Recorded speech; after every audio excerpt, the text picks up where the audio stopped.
time.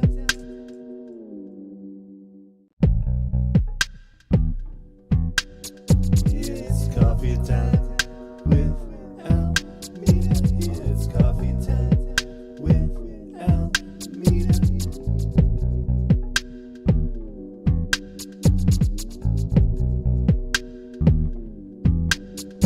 It's coffee time.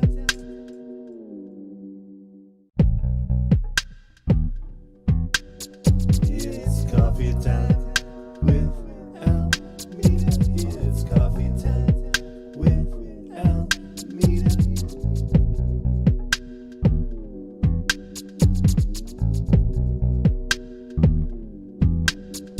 It's coffee time.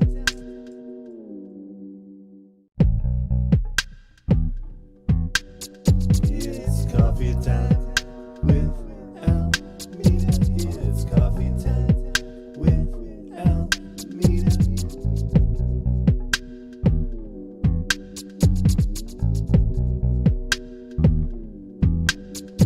It's coffee time. Am I live? All right. Good morning, folks. Welcome to Coffee Time with Almeida. Today we have Jordon Ferber on with us. He's coming at us from Brooklyn, New York. He is a New York native, born in Greenwich Village, and he has been a comedian in New York City for the last 20 years. He performs live all over the place. Well, at least he used to, but we're going to bring him on and we're going to have a little talk right now. Jordon, welcome to Coffee Time with Almeida. Good morning. How are you? Awesome. I know I got you up early, but we got some coffee. Oh my God. I got to tell you, this is maybe the earliest I've ever been up on purpose. Not just during the quarantine, but like in general. Part of the reason that you become a comedian is that you get to sleep in. Yeah. I mean, I think that's the same reason why you become a bartender too, right? You get to sleep in. Yeah, we have the same schedule. You know, for the most part. Then you have the children, and then children are like, "Hey, guess what? You can't sleep in anymore." I don't have to worry about that just yet. Yeah, not you know, you can borrow mine anytime you want.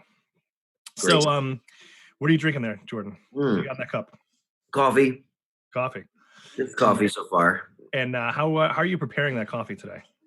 I used to put a little bit of milk and sugar, but I ran out of milk one day and I just started drinking it black. So now I just drink it black with sugar. Nice. You got a French press going on? Nope. I get the Cafe Bustelo. Oh, that's right. The Cafe Bustelo. Yeah, no messing around. You go hard. And I got my coffee mug here is the Fistacup. Oh my goodness, dude. That thing is like, that's how I fight through my morning. That could come in handy if you have no other weapons in the house too, probably, So tell us what you're what you're in Lefferts Garden? I'm in Lefferts Gardens, yeah. Cool. How long you been living in Lefferts? I've been here for about 7 years. Wow. So what's it like right now during quarantine time? I mean, this neighborhood's always been kind of quiet since I've been here. I'd say it's even more so now. It's a very residential neighborhood. There's not a lot of there weren't a lot of businesses, in this general area that were open beforehand anyway. So it's even quieter. But I go up the block every couple days to the store and go to my bodega. So actually, where is Lefferts Gardens for the folks that don't know? It's on the east side of Prospect Park. I'm just south of Crown Heights. Nice. But it's a beautiful neighborhood. That whole area is beautiful. I love it. Yeah, it's a really nice area. Jordan and I know each other from back when I lived in Brooklyn in Prospect Heights and worked at Soda Bar. Yeah, and that's when we first met. And then through the internets, we've kept in touch over the last decade. Sure have. I like your stuff. You like my stuff. Then now we're talking. Yeah. Because of the thanks COVID. This might be the longest we've hung out without doing shots. we can remedy that a little later. I'm not saying we're not going to. I'm just saying this is the longest interaction we've had so far without shots. Yes. Without shots. Usually it's like, hey, how are you doing? Shots. Right. It's like immediate. So let's see. So just explain to us a little bit about your take on comedy and like the future possibly of comedy and kind of, how you embrace comedy into your life and not maybe. So Jordon, I do a little comedy. I also do a little tragedy. Yes. Oh yeah. Perfect. Yeah. I know it's always so hard to figure out, what box I fit in and how you describe it. But I think, comedy and tragedy are just two ends of the same spectrum. And I find that the stuff that the work that I do in the world of grief is very similar to comedy in a lot of ways. I find a lot of correlations between the two. Can you tell us a little bit about the work you do in the grief field? Yes. So my only brother, my brother Russell, was killed in a car accident in July of 2002. So it'll be 18 years this summer. And I started going to a self-help support group shortly after his passing called the Compassionate Friends. It's just a bunch of people that have lost their siblings sitting around talking about stuff. And I found it to be really revelatory to be able to have those types of conversations and to be able to include jokes in those kinds of conversations. So I started a podcast that helps to normalize that conversation. It's called Where's the Grief? And I interview other comedians and creative types about tragic loss they've experienced. Although I like to joke, it's not all comedians. I do interview other sad people too. I mean, there are lots of them out there, right? Yeah. And so now, how do you think that translates to what's happening right now? Well, I think, one of the things that I think we're all having a hard time with, regardless of, what we're having to deal with on a personal level, like just being isolated is a really difficult thing for a lot of people. The cabin fever that we're all experiencing, getting a little stir crazy, getting a little, we really miss and need the human connection. Not just like, physical touch, but like being able to connect with people about ideas and share, thoughts over drinks or whatever, and be able to sort of wrap your mind around some of this, because we're all sort of doing it in our own bubble at the moment. Yeah, and I mean, technology is helping us get past that a little bit, right?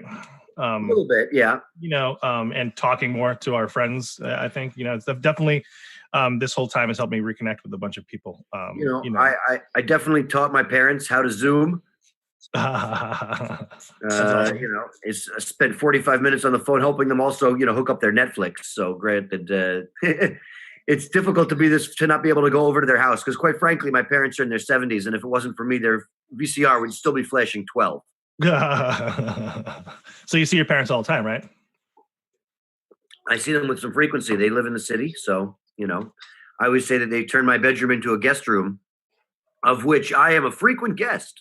It's probably pretty convenient. Like, I'm just gonna crash here tonight, even hanging in the city, right? And then why go back to Brooklyn? Get up, have some breakfast with your parents. Exactly. That's pretty. My parents are almost in their 70s. They're like late 60s, so yeah, they're getting up there. But they're like 45 minutes away from us. We see them a lot because they babysit our children, and we have children, so right. But it's definitely we've been doing a lot more FaceTime videos. Cool. Try to keep it up. But I would think that you would like communicating is very essential right now, like to make sure that we're all checking in our friends and all that stuff, right? It really is. I think we go so crazy just sitting around by ourselves, especially comedy is so dependent on having an audience. It's weird to be sitting at home just putting these jokes on Twitter or whatever and seeing if they get any traction. Yeah, and we're all shouting to the void right now, right? And everybody is like, look at it. Even I have a video show on the internet right now. Yeah. But when the bartenders are making better content than the comedians, that is when it's time to really start drinking. Can you just hold that thought for 1 second? Hey, buddy, I'm gonna be done in a minute. Can you go downstairs and play with mommy? I'm going to help you in a minute, okay? I'll be back. Yeah. So, all right. So, let me see here. What's your son's name, by the way? Oh, that's Solon. Solon? Yep, Solon. Solon. That's his great grandfather's name. All right. Yeah. So it's very unique. I've never met a Solon before. Nice. And our other son is Beckett. Beckett, otherwise known as Beckett the baby. Beckett the baby. Yeah. Hey, can you tell us a little bit about about the Russell Ferber Foundation? Yes. So as I was saying before, my brother Russell, who passed away, he was a pastry chef. we started a foundation. My family started a foundation in his memory. It's called the Russell Ferber Foundation. We have a full 2-year scholarship in the culinary, in the pastry program at the Culinary Institute of America upstate. It's our main beneficiary. And we hold a big fundraiser for it every summer. This year is supposed to be our 15th annual fundraiser. We have a date set that may change, but right now it's still scheduled for June 24th.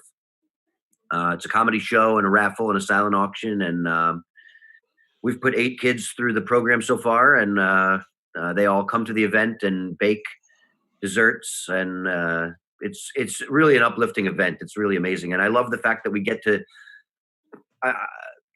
share my brother's legacy, but we get to talk about him every day in a way that's not weird or sad, and where his death is not the end of the story. It's kind of the beginning of a new one.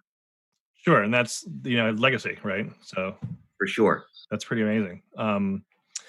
So what do you think the future of comedy is like once this is over? Or I think it's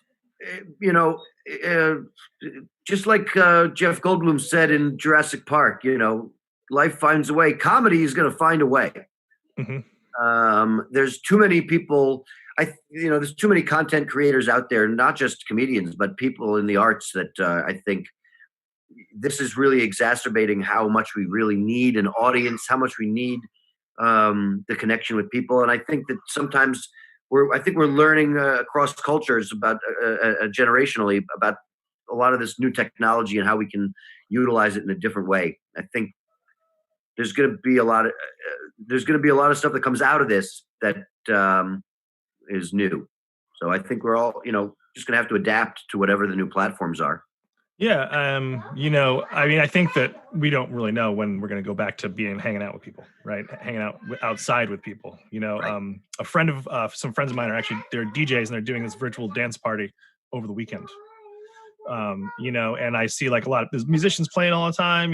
Have you been seeing anybody doing live comedy other than like from their living rooms? Or I've seen a handful of shows that have been like that. Yeah, there was a big one, a few big ones earlier this week. There was Laugh Aid, which was like a 4-hour live streaming thing that had different comedians from their homes kind of popping in, and they were raising money for people that were way less famous than they were, touring comedians, trying to create a fund to keep some money in our pockets. how do you think how is this affecting your community of comedians that you usually perform with? I mean, we're all trying to figure out how to perform. There've been a lot of these like these Zoom meetings, and I did a show. There was like a dozen of us on the Zoom call, and it's weird. It's nobody's really yet figured out how to do it, I don't think. Yeah, and like deliver it probably, and I feel like my eyeballs are stuck to the internet, and everybody's attention span's pretty short, right? So you're like, oh, okay, I'm gonna watch this for 5 minutes. I'm gonna watch this for 5 minutes. Yeah. But I think at the end, you're right. We just have to figure out what the new way is. It's like, everybody started using Zoom immediately. And then there was that big thing that, the security of Zoom is compromised. And, people are Zoom bombing. Have you heard about this? No. Yeah. So if you're not careful about the way that you set up your Zoom meeting, if you don't put the password or whatever, if you put your actual Zoom ID out there, people can get that information and just bomb into your Zoom meeting. And so like there were reports of people having meetings on with their office and all their coworkers or whatever, and somebody bombed in and was drawing like genitalia on the screen. That was me. And like sending dick pics and whatnot. Oh my God. Like in meetings. And then there are the people that don't really know how to use it. There was like, I don't know if you saw the thing that went around. There was a woman having a big conference call with all of her people, and she forgot to turn her camera off. And then she like sat down on the toilet. Oh yeah, I did see that. So the profile of her. People are making comedy by accident. Yeah. The best comedy not being made by comedians right now. It's Janice from accounting. Janice, you're a star. She can be on what do you call it? That's a redemption thing on Tosh Plano, like where they do the internet redemption. There you go. So what's your favorite thing about what's been like the past 4 weeks, and what are you looking forward to in the future? Well, I've become a better cook. Right? Yeah, I feel like we're all gonna have cooking shows after this. That's really what it's gonna be. You know, it's gonna be comedy and cooking together. So we're a little more self-reliant, right? Hopefully. Yeah, I mean, yes. So there's that. You know, I think I've learned how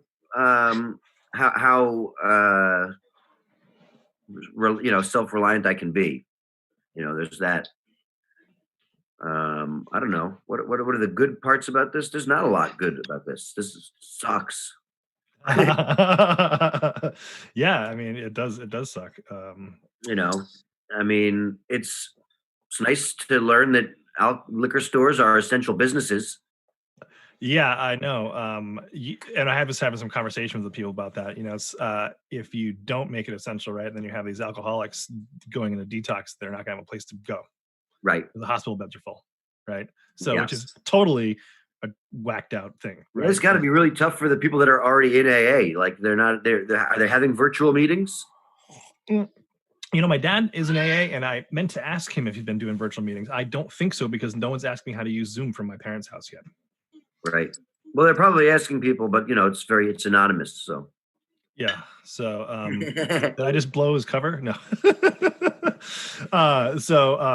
Anyways, I'm gonna have a conversation. I've been meaning to have a conversation with him about that.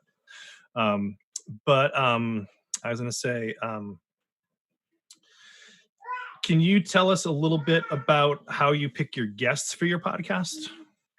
Sure. I mean, you know, when I first started doing it, it's all comedians. I feel like, you know, grief and death are really hard topics to talk about. Nobody really talks about them, which is why we're really sort of unprepared when we have to deal with it, because nobody's taught us how to deal with a lot of the feelings that come up. And, you know, even people that are really close to you in your life are uncomfortable talking about a lot of it. It's almost, people feel like it's almost contagious. To talk yeah, you about know. that. So it can be really difficult. And I don't know. I try not to put pressure on people when I find out that somebody's had a loss or whatever. I don't want to exploit or, you know, try to use their pain for my end. You know, I feel like it's about trying to help them through a thing also. You know, I feel like giving them an opportunity to talk about it is more important than recording it.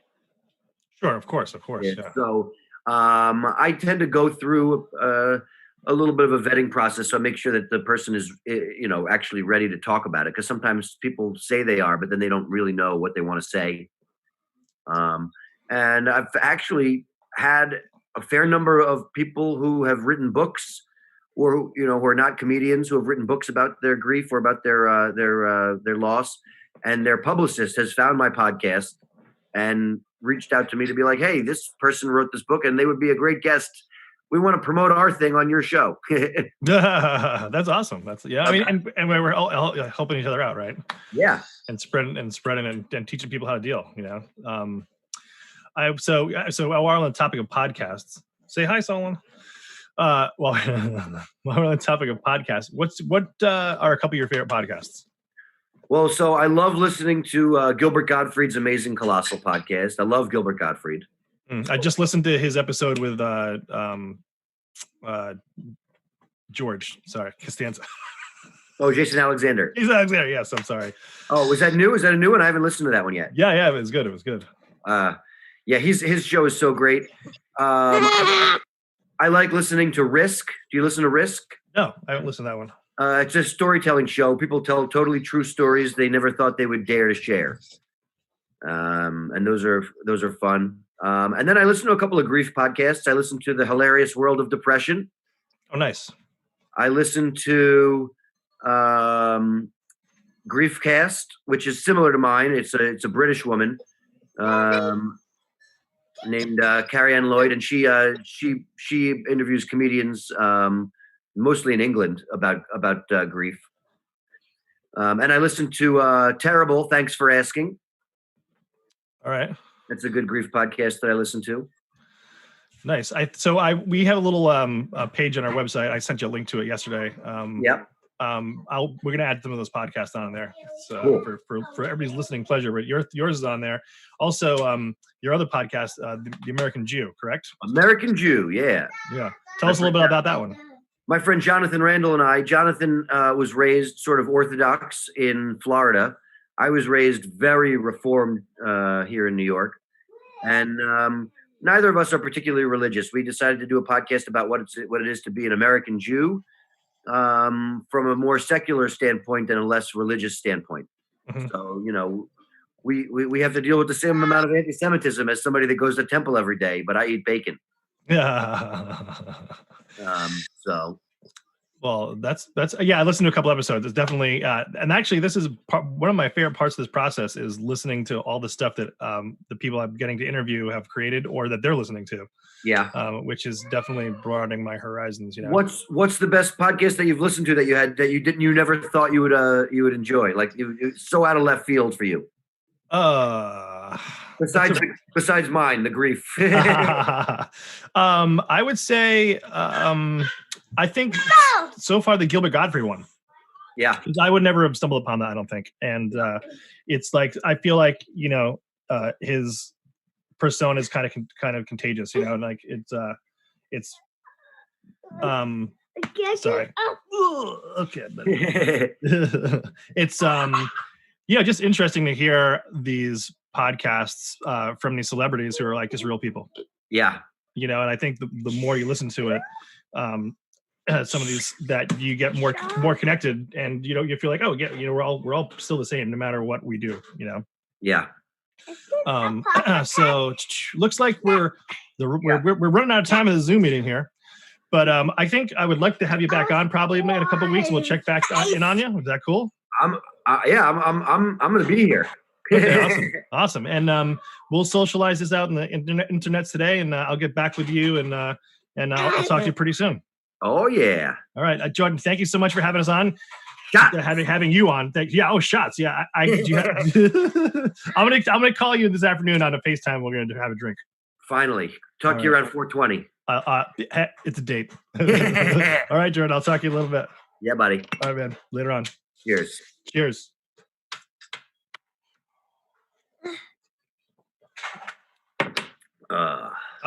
You're still here. I'm still here. I hear people say, hey, does Hawking radiation really exist? At the edge of a black hole, Hawking realized. Yep.